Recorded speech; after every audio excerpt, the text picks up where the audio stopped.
Welcome back to Poor Boys Banter, and in this one Today's episode, Rabbit Ears Be Gone, the end of the static years. What are rabbit ears? Rabbit ears are antennas that we used to pick up television signals back before we had cable. The neighborhood that we were in was very slow to get cable. My grandparents, who lived in a pretty country town, had cable years before we ever did. And We got slighted, man. we did get slighted, and we always heard about these cool TV stations. And I would go to my grandfather's and watch the coolest stations, Godzilla movies on TV. What? You know, I saw the thing for the first time with Uncle Dan's on HBO, and it was like, what is HBO and what is this movie? And it was like, no commercials, No. no editing, no censorship. Wow. And we had, WTBS, Ted Turner's channel. Ted Turner recently passed away here recently.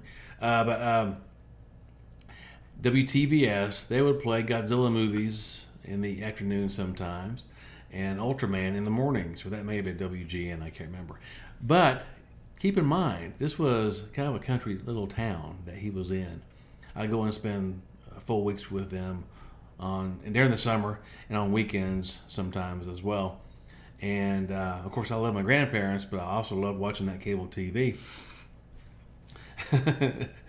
Why do you want to go see your grandma? Because he's got cable TV. No, that wasn't the only reason why. I love them quite a bit, but it helped that they had TV that was cable.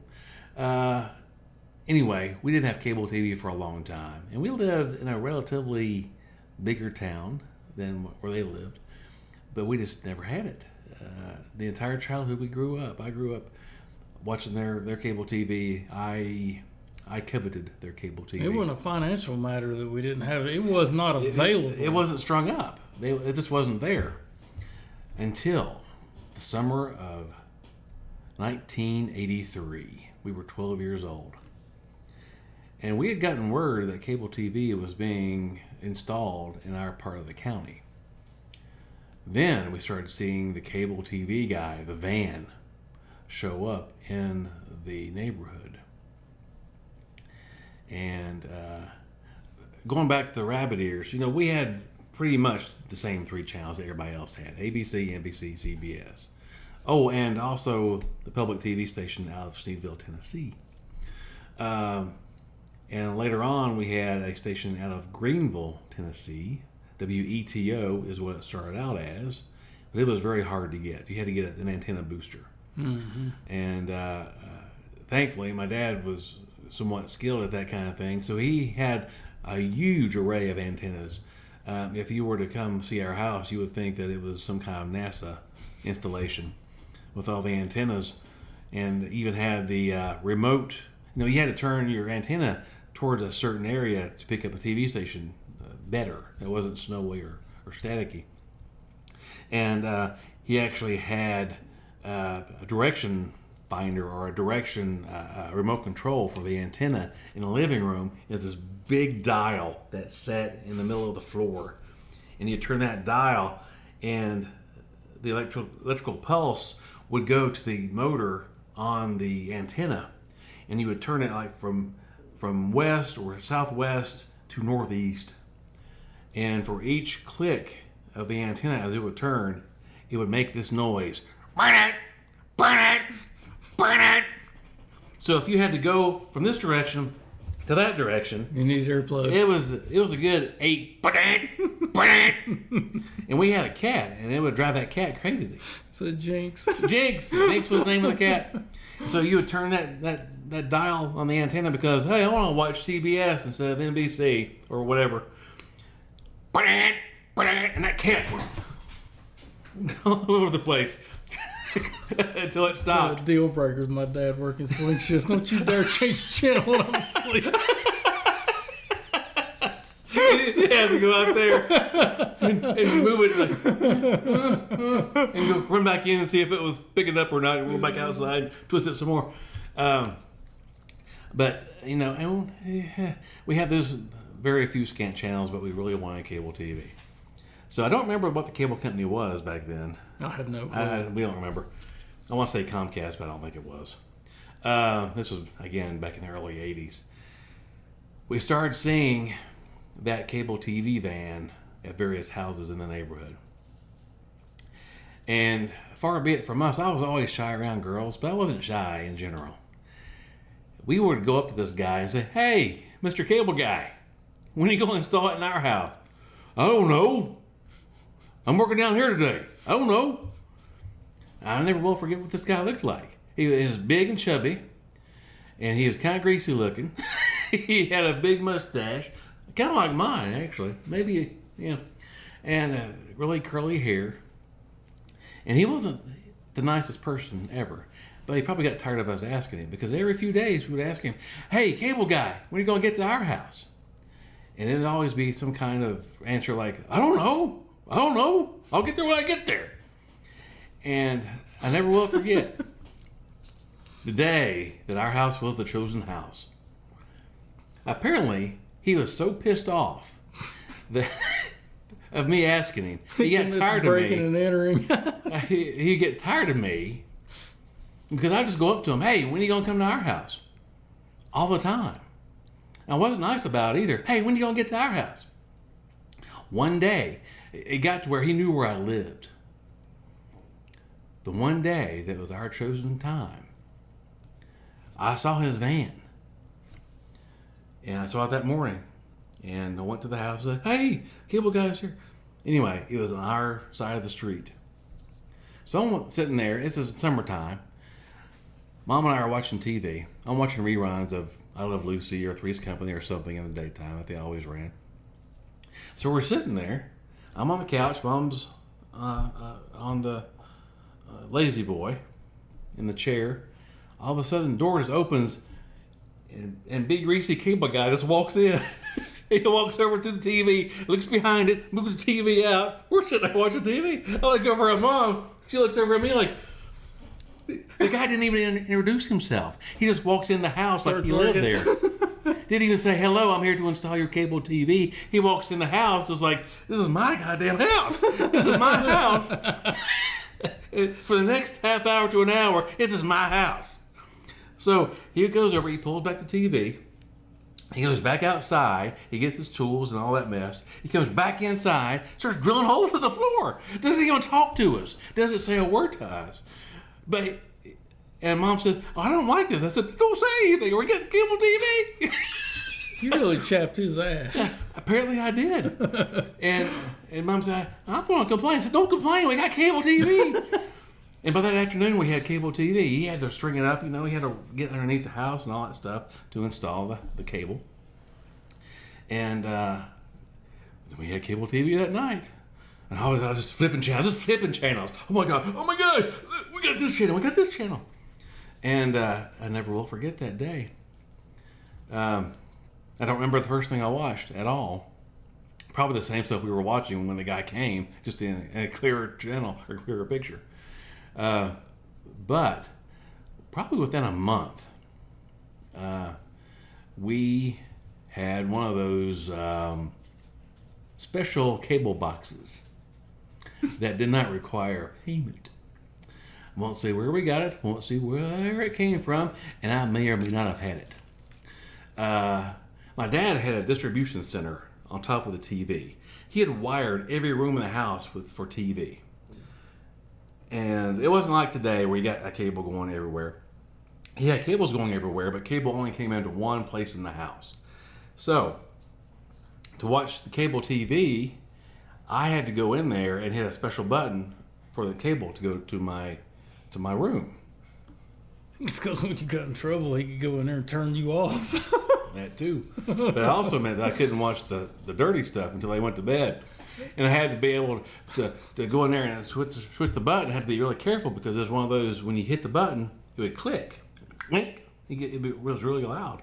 So I had to push it really gently if I wanted to watch cable TV. And but I also had to stay awake because I couldn't risk them getting up in the morning and seeing that I had hit the button to send the cable to my room. If I watched something I wasn't supposed to watch. Cinemax. Oh, yeah. And so not only could I not fall asleep, I had to stay awake to go in there and switch it back to where they couldn't tell in the morning. Now, I'm sure I forgot it every now and then. I never got in trouble for doing that. I'm sure they knew. But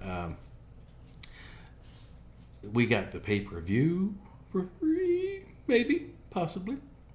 We got the HBO, Showtime, movie channel, all that stuff. So we didn't have to rent a whole lot of tapes anymore. Another story for another podcast, but Dad was one of the first people in Bristol to get one of the VCRs. He had one of the original VCRs that came out back in 1978. But we'll talk about that some other time.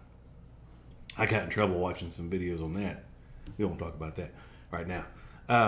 Now, before then, he talked about him watching cable TV at his uncle's house.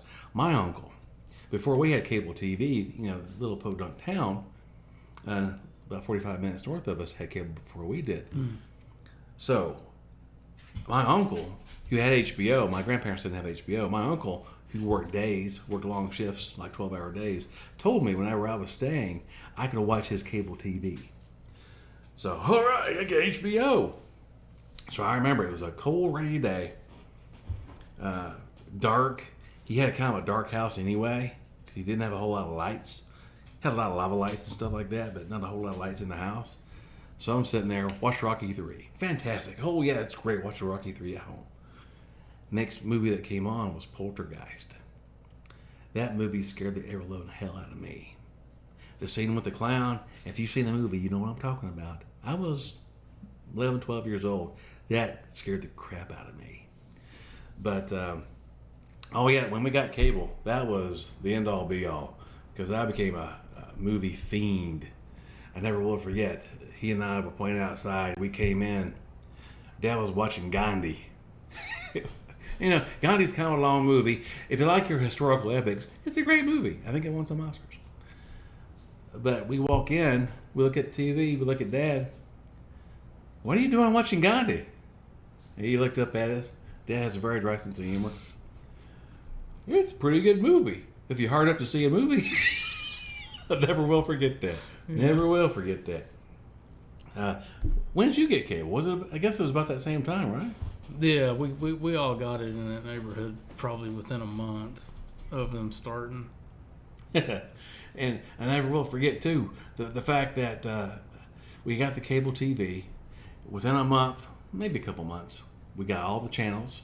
Shh, don't tell anybody. And we watched all those movies.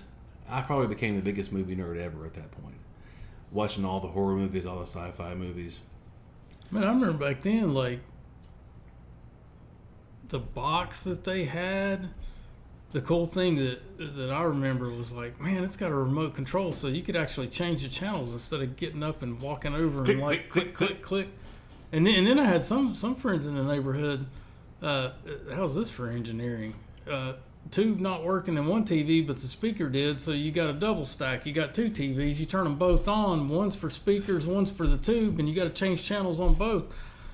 I'm telling you, like, and today, it's just like you wouldn't even think about that being a big deal. It's like you can actually, people can watch anything they want on demand, right? And it's just. And we told you it wasn't a poor neighborhood, but we were probably upper lower class socioeconomic status. Yeah, so one of his neighbors actually had one black and white TV stacked on top of a color TV. And like he said... the tube was out in the black and white, but the speakers worked. And then I guess the opposite on the other one. So you had to have them both on. And he had to have them to the same channel if you want to watch a show. You got it both, I guess. And talking about the remote controls... Dad's TV in the living room, one of our previous episodes we talked about his ability to build stuff out of kits. He built his own computer out of a kit. He built his own TV out of a kit. It's one of those big console TVs. It had dual speakers on the side, big wooden cabinet. It's a nice TV. And it had one of those remote controls. It didn't work on infrared, didn't work on Bluetooth, nothing like that. Bluetooth wasn't even, a thing. Infrared wasn't either back then. It worked on sound signals or audio frequencies. And if you held it up, you couldn't hear it unless you held it up to your ear. They could hear kind of a squeak or a squeal. And I remember we would scream at the TV. We would sit down, and there was a little mic at the bottom of the console. Next to the TV screen, you had your buttons and your dials for the channels and UHF, VHF, and all that stuff, and volume and all that. And down below all that, there was a little bitty round mic that you had to aim the remote control at to try and turn the channel or turn the volume off or on or up and down. So one day, I was playing my Atari, and I screamed because I lost, and the channel changed. So what happened? So I got down in front of that TV, in front of the microphone, and I started screaming, ah! Ah! Ah! Just try to get the channel to change. And there was a certain way I could pitch my scream, and I could make the channel change, or I could turn the volume down. And I thought that was the coolest thing ever. I got in trouble. Mom said, "What the hell are you doing?" She didn't say what the hell. My mom would never say that. She said, "What are you doing?" And every now and then I'd go in there and do it again, just to prove I could. Ah! Flip the channel.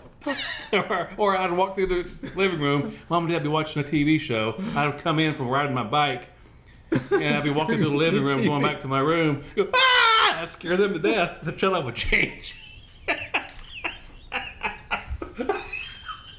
Hello. We have another visitor again. I'm not sure if you can see her on the video. Hey, Ivy. Hey, how are you? Yeah, time for you to get down. See you later. That's it. Oh my God. That's kind of wild though. You think back, like it was, like having more than 3 channels, and they're all clear. And they're all clear. Like you said. Holy. Even if you were watching the same channel, it's like it's much clearer than it was over, rabbit ears. The bad thing was, you could only hook up your VCR to the one cable lead. This was another whole different day. That cable box was your central processing unit. Not really. It was your central. What am I trying to say? Hub. Your central hub for every channel. So if you want to watch a cable TV station, it had to go through the cable box, then to your TV. So if you wanted to record something on your VCR, you had to set the cable box to that channel before you went to bed that night. Otherwise, you were screwed. They would record whatever was on there. I can't tell you how many times I got in trouble because after Mom and Dad went to bed, Dad wanted to record something that came on late at night. Then I would change the cable box to something I wanted to watch. Benny Hill. Benny Hill was on Channel 11. Oh, at 11:30 on Saturday nights. Was it? Oh, yeah. Oh, remember that? Well, I don't think you were there. Benny Hill. Let's talk about Benny Hill real quick. And I've got the DVD set since then. DVD set with all of them, and it's fantastic. But back then, they aired Benny Hill. If you don't know who Benny Hill is, look him up. He was an English comedian. Had a variety show. Did a lot of singing and dancing. Kind of naughty, too. And the BBC... Was he on BBC or Thames? Yeah, I think so. No, he was on Thames. Thames. And... they showed boobs every now and then. They were risque. They were spicy. Spicy TV show for back in the 70s. And I never will forget, Dad would record Benny Hill, and we'd watch it because we thought he was hilarious. But his humor was very risque. Very scantily clad women. And this is before cable. This was like broadcast TV late at night. And he'd record it, and he wouldn't cuss, but very risque songs and comedy skits. And girls in bikinis and all kinds of stuff. Never will forget. Dad and I were watching it one day. He'd recorded it, and we were watching it. And Mom comes through, and she sees, I think they had shown some bare boobs or something. I can't remember. Or maybe he was just very spicy.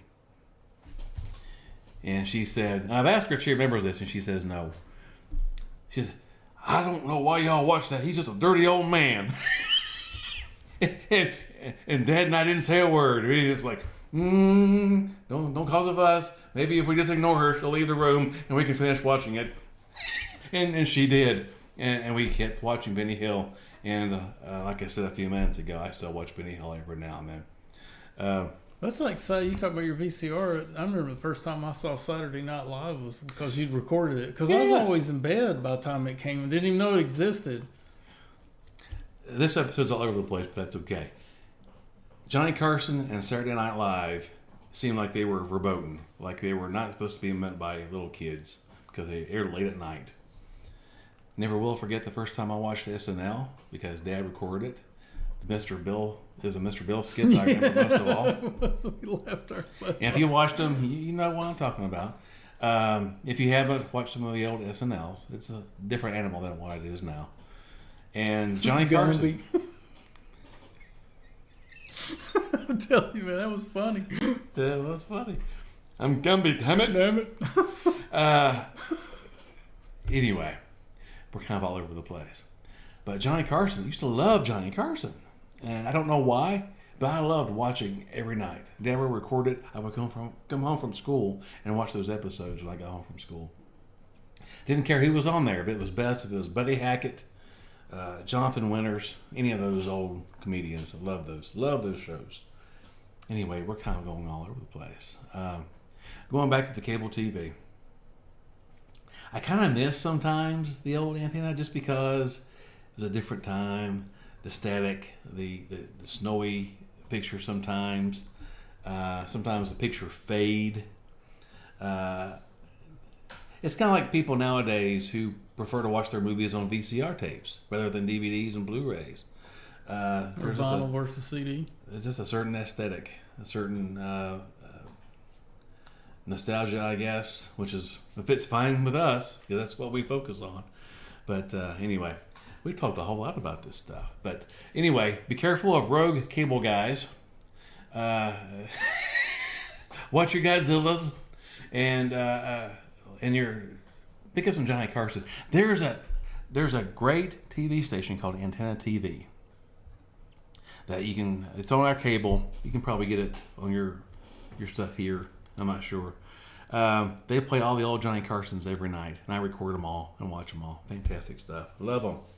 Anyway, lots of banter today for sure. Anyway, anything else? No, I can't think of anything. All right. Well, you all have a wonderful day, evening, morning, whenever you listen to this, watch this. And we'll talk to you again soon. Game over.